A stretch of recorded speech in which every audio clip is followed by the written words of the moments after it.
I'm a fan of James Harden, so I'm hoping he could be for Philly what Robert Horry was to the Rockets.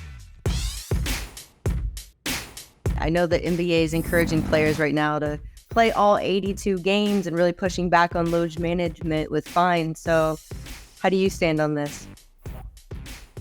It's actually pretty funny that the players are the ones that's being asked to do that when load management comes from management. Yep.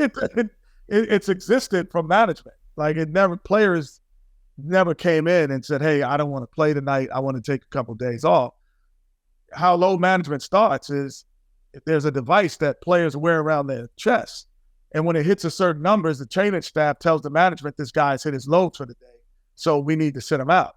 It's never that's how it started. So this whole notion that players don't want to play, I don't know why the players don't just fight back and say, we didn't even come up with this concept. So they didn't even come up with it. The concept is done by the training staff and management of the teams because they wanted their players to be available at the highest level when the playoffs started. No player has ever came up with that device. That's strictly a management device that was started and it continued through management. That's it. Wow. The more you know, that's crazy. I am surprised that players don't fight back for that, Yeah, they said, oh, he doesn't want to play. And I'm like, I've actually gone to this is maybe like 5 years ago. I went to a New York Knicks practice. This was when Steve Mills was still the general manager. And I go to the practice and I'm like, oh man, Dennis Smith Jr. is sitting out.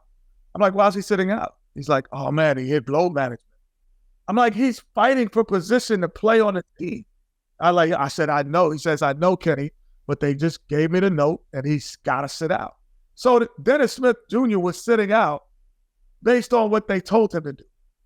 And I was like, here's a guy who's not even a starter trying to get minutes, has to sit out because he hit his load. So it's a management thing first. It's not a player-based thought process. So if the league wants to stop it, tell the management to stop putting the devices on players. Jeez, wow. Well, James Harden, that situation, speaking of load management, how would you advise both Harden and also the Sixers organization with what's going on right now?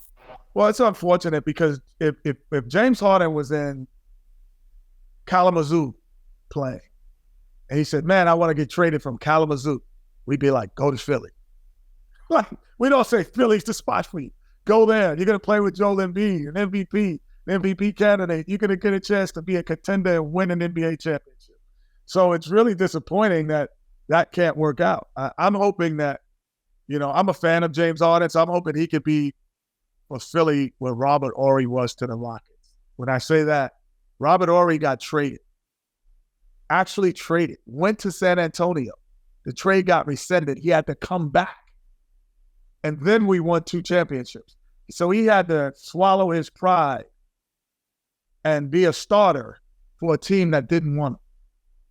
And we won 2 championships because of that. So I'm hoping that could be something that fuels James Harden because that is the best place for him. And that is the best player to play with.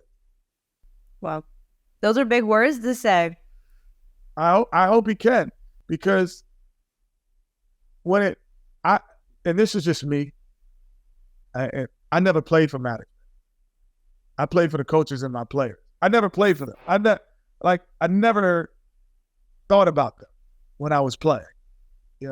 I never thought about them. I never had conversations that would lead me to feel one way or the other. I always played for them. I'm like, these are the guys. Do I want to be here with these guys and this coaching staff? Because those are the guys I deal with every day. So I hope he can get over that because that is the best place for him. Right. Well, one situation that did end up working out for the best, Damien Lillard, the Bucks. Obviously, they had to give up Drew, but do you think this deal makes him a bigger threat to win a title this season?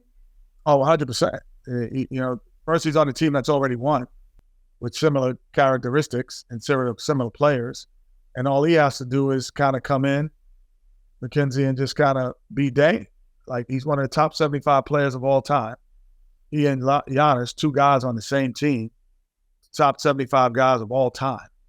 And one is still in his prime, and one is not left his prime, but just on the tail end of it. So Dame Lillard has the best shot he's ever had to win an NBA championship. No matter how great you are, there's always a replacement. MJ was the face. Now it's LeBron. But who do you think is the next true face of the league, in your opinion? Well, Giannis will take over Jokic will take over a portion of that because they're still overlapping LeBron. But, the new guys here, he's in San Antonio. That's the expectation. Like, he's going to be the face of the league in 5 years when there's no LeBron James. And Anthony Davis is in the tail end of his career. And, all of these guys are ended. I think Wembanyama is a unique player. And if he continues to mature on the skill sets that he already has, he'll be the guy. Hey, sports fans, if you want to see more conversations with athletes and stars, check out these videos right here and be sure to subscribe for more from USA Today Sports.